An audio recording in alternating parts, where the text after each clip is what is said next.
So guys, before we get started, don't forget we do have that amazing discount code thanks to Tier 0 Games going on right now. And all you have to do is put in ZW Games 5 to get 5% discount on your total order at tier0games.com. The links will be in the description below. What's up YouTube, Dan here from Z4 Games, and I am about to bring you probably the best, but definitely the most generic combo of this entire season. Definitely for this format coming up, and you can play it in any deck you want that can get 2 monsters on the board with different names. It doesn't have to be this card, it can be any card in the world. If you want to play this card, this is one card combo that gets you into the 2 cards onto the board, which then completes the combo. You do need 1 card in your hand as discard fodder, but other than that, I'm going to take you through this combo, and I'll also show you how to stop this combo. So this combo you will see more times than not in any other deck that isn't playing mine. Now, if you're not playing mine, you will 9 times out of 10 probably be playing this engine or this deck to get into this combo, because this combo ends you on a board with 3 negates minimum, or 3 forms of interruption minimum again. So, without further ado, I'm going to take you through this combo, show you exactly what you have to do, and I'll tell you when to interrupt it as well.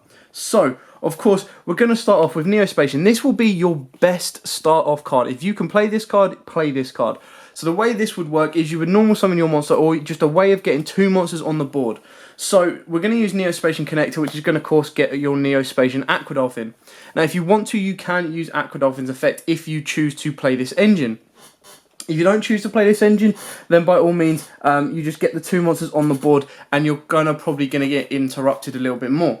But if you do want to interrupt this combo, do not worry about these 2 on the board. Let this go off. So what they would do is they would link these 2 cards, no matter what they are, and they'll go into, as long as they've got different names, they'll be absolutely fine to continue the combo. And they'll go into Nightmare Cerberus.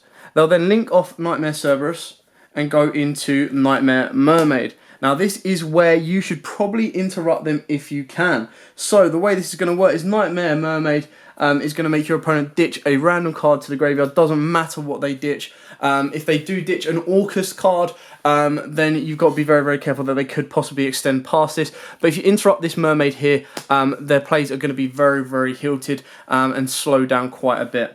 But let's say they don't get interrupted, they're going to special out the Orcus Nightmare, or you're going to special out the Orcus Nightmare. You're then going to link these 2 guys together straight away and go into your Galatea. You're then going to use the Nightmare Orcus in graveyard to banish itself and target your Galatea. That is then going to allow you to send your Orcus Harp Horror from your deck to the graveyard.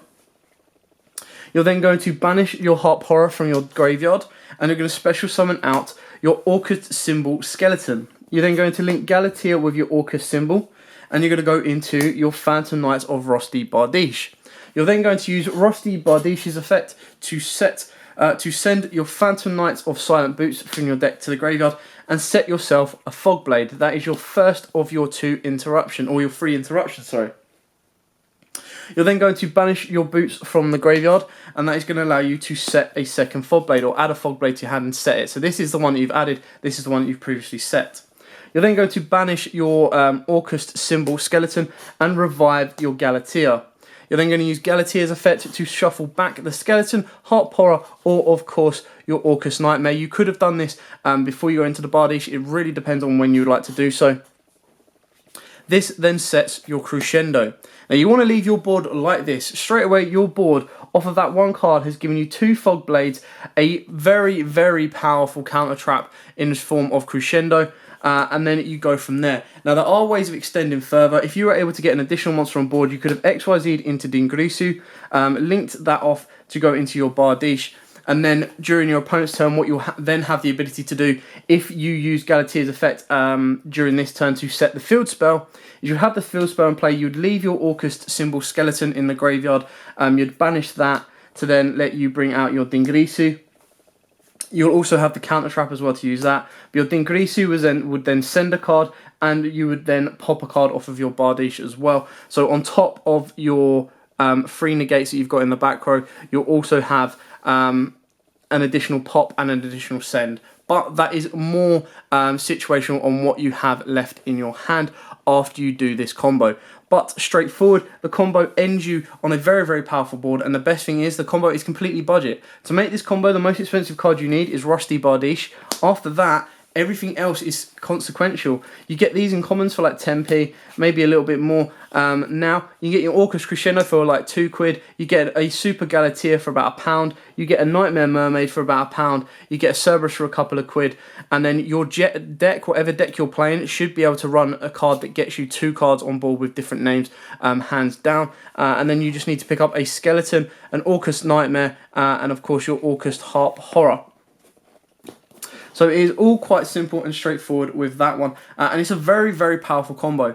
Now, like I said, if we take this back a bit and we go to the early stages of this combo, when you want to be interrupting is when they have the Nightmare Mermaid. So when you've got the Nightmare Mermaid on board, what you want to be doing is if you Ghost Ogre it, or Ash it, of course, it's not going to be able to bring it to the deck. So what they will then be lent to, if you Ghost Ogre it, is the Nightmare Mermaid will be gone. They'll be left with an Orcus Nightmare. Now, if they've got the ability, if they discarded a Orcus card in the build-up, then they would have to waste their Skeleton's effect to bring back another Orcus. So they would have to have 2 Orcus in the graveyard anyway. So Mermaid is the best point to stop this combo going off, because once they get past the Mermaid and they go into the Galatea, yes, if you hit the Galatea, well, they're not going to activate their Galatea effect. They're going to be using the, where are we? They're going to be using the Orcus Nightmare effect. Now, if you want to, you could Ash this effect so they don't get to special summon from the deck. But then all they'll do is they'll shuffle this back in with the Galatea, and then they can set the counter trap or make the field spell. So they still have some form of interruption. And like I said, it depends on how further forward they can go. But the Achilles heel of this entire combo is hitting the Mermaid.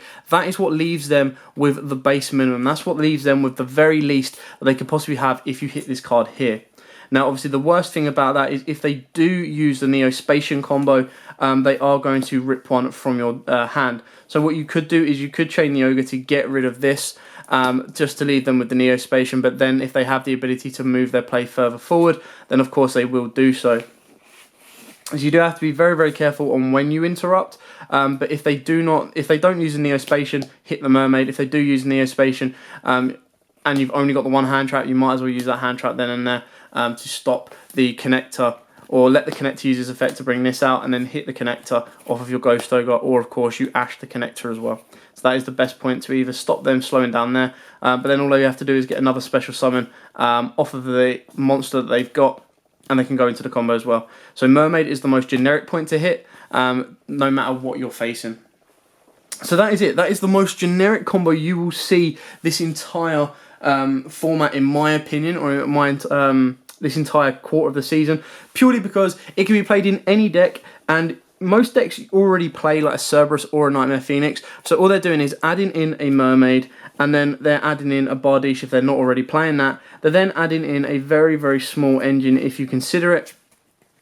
From what it can get you, adding in this small engine of 7 cards is very, very good. And then the 1 Galatea and the 1 Dingrisu is a very, very small package to make, especially if your deck naturally brings 2 cards onto the board.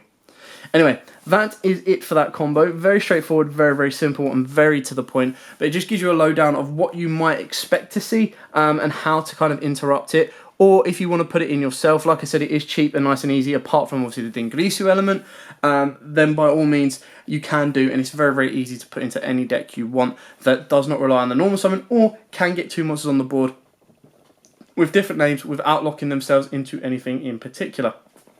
Anyway, thanks for watching. Don't forget to like, comment, subscribe, share, and until next time, guys, as always, happy dueling.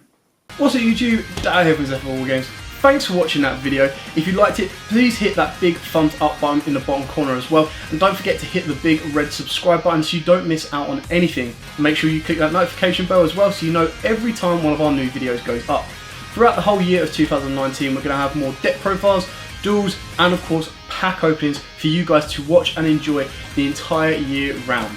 So stay tuned for more, and as always, guys, happy dueling.